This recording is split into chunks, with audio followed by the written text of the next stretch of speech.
Hello friends, Mandar here. I'm back with another video. Today we'll take a look at a couple of important topics. The first one is USCIS has received enough applicants for FY25 H1B lottery. We'll also talk about the fee increase that has finally taken effect. The lawsuit that was pending did not take into effect. The judge rejected it.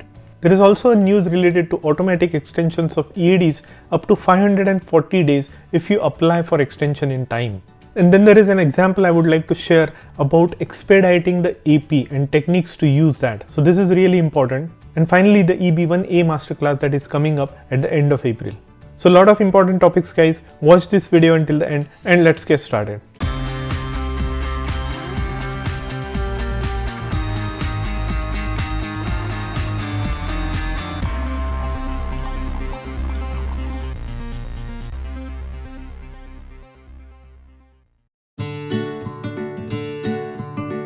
If you are here for the first time, welcome. My name is Mandar and I make immigration and lifestyle related videos for US and Canada.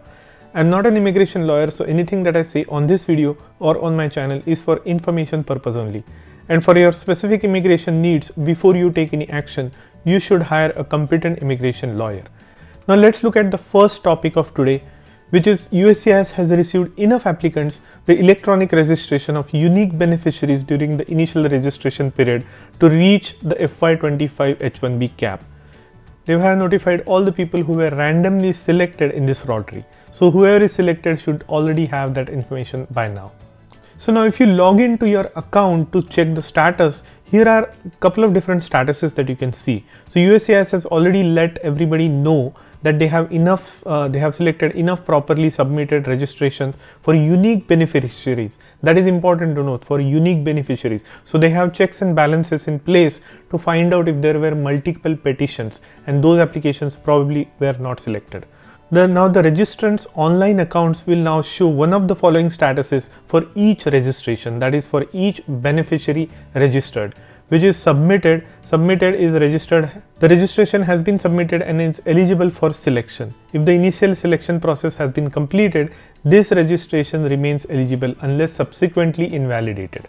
The second one is selected to file an H1B application. Now not selected is clearly the status: denied, invalidated, deleted, and processing submission. So you can pause the screen and look at all these statuses that say and check your file what status it defines, what status shows against your application. Now if you remember, they had extended the deadline because of the glitch in the system at some point until 25th of March. But regardless, now they have enough applicants to move forward with.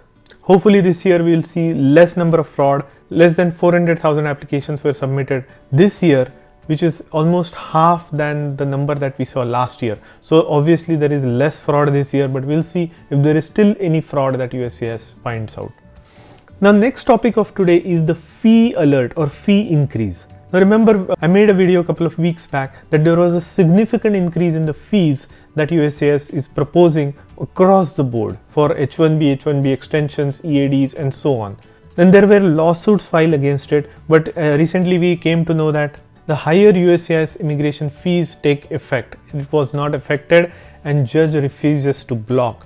So they said that higher immigration fees came into effect 1st of April after a district judge refused to block the USCIS fee rule increase. The judge did not believe the plaintiffs met the high bar for preliminary injunction relief. USCIS imposed higher fees primarily on employer-sponsored workers. So take a note of it. The fees were increased only in the employment-based category for employers to pay. You know where the differential will be applied against. Unfortunately, I don't think it will affect the case processing or the speed of case processing in any ways. Employers will pay almost 70% more for beneficiaries of H1B. The initial H1B petition will cost upwards of $10,000, which is significant cost for employers as well. In some cases, I know employers incorrectly ask the candidates to pay for the fees, which is really unfortunate, but the burden is all on the employers at this point of time. The agency will also raise the H1B electronic registration fee from $10 to $215. And then the extension cost for the employers for H1Bs will be upwards of $18,000, which is incredible. And that brings me to the sponsor of today's video. Have you ever done the Google search of your own name? look what I have found when I did mine. Here's what comes up. While some of this information is relevant, the other makes me uncomfortable that my information is exposed for a sale like this. Data brokers sell your information to scammers, spammers, or anybody else who may want to target you. Your full name, email address, home address, your relatives' names, health information, it's all out there. That's why I have been using Aura, sponsor of today's video. Aura shows me which data brokers are selling my information and automatically submits opt-out request for me. Cleaning up my information not only helps reduce the amount of spam I get, but it also protects me from hackers who could use this information to help them access my social media accounts, bank accounts, or other sensitive information. Aura does so much more to protect my information and my family's information from online threats I can't see. I get other features like antivirus, VPN, password management, parental controls, identity theft insurance, and more without having to download several different apps. It's really easy to set up, and best of all, I get everything for one affordable price. You may already have one or two of these tools, but not having Aura is like locking the front door but leaving your back door wide open.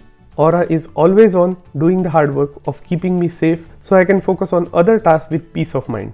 I value my privacy and I value yours. You can go to my link which is on the screen and in the description and start your free 2 weeks trial. So protect your information, your family, and have a peace of mind. That's Aura. Now at the same time, USCIS had also published a new location for filing I-129. So please make a note of that. I'll put that on the screen as I find it.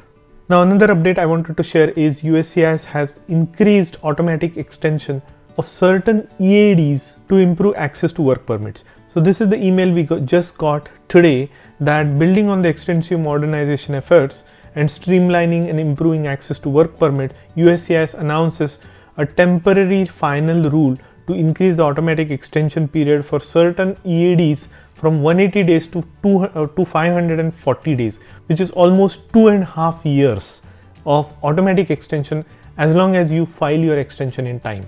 Now extensions are getting approved for 5 years. So if you get an extension of EAD, you will get it for 5 years, which is incredible. And so, by the way, the same for advanced payroll as well. So now you don't have to file and refile every other year to get your EADs or APs extended. So now they are extending the automatic extension from 180 days, which was already in place, which is 6 months automatic extension, to 2.5 years of automatic extension, which is a great news for many people who are stuck in this long wait for EAD extensions. So you don't have to worry about losing your job after you file for your extension.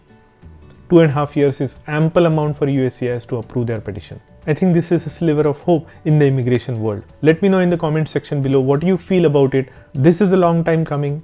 At least some relief for the people stuck in backlog. Now I also want to share a particular scenario with you where EADs and APs are taking long time for extensions. Now imagine a scenario where you have your dependent who is also on your petition for green card, and they are studying or they are going outside for their studies outside of the United States for few days at a time, and coming back for few days at a time. So in this case, they could use their stamped H4, or they could also use their advanced payroll. Now advanced payroll comes in handy because you don't have to go for stamping all the time. So in one particular situation, the AP filed for the dependent did not come in time, and advanced certain things to the individual to take into account to expedite the advanced payroll. And coincidentally, it turns out that the info pass appointment, which is made to meet with a USCIS officer at the service center or a USCIS field office, kind of helped them expedite their AP card. Now this individual took multiple efforts to expedite the AP, but having uploaded the urgency documents or the documents that were required by the USCIS to establish that this is an urgent case, those documents kind of helped in processing of that AP application in an expedited way. They literally got the AP application approved within days. The reason I am telling you is because many people contact me for expediting their EAD and AP, and now the USCIS has really reduced or relaxed their rules in the expediting. In some cases, even if you are traveling or there is an emergency travel for leisure or say marriage or wedding, with the right documentation uploaded to USCIS, they will approve your extension of your AP. So I think this is also a good news. I just wanted to share with you that there are ways. Contact me if you can, and I can suggest you a couple of different ways, especially for people who are staying close to the Canadian border there are certain ways you can do things to expedite your advanced payroll card. An info path appointment with the nearest service center and uploading the right appropriate documents that are required for expediting really works. Note down in the comment section below if you have any further questions, or reach out to me on my Calendly and I'll be happy to explain you the scenarios and actions that you can take in your case for expediting your EAD or AP card. And finally, I want to remind you of my masterclass on EB1A. The previous masterclass was a big success. There was a lot of information shared, and in the future masterclass, which is upcoming in the end of April, I'm going to be including even more information that is relevant to EB1A category. So find the registration link in the description below and do register as soon as possible because seats fill up very fast. So really, that's all I wanted to say in this video. If you like the content of this video, do hit the like button and consider subscribing to my channel, and I'll see you in the next one.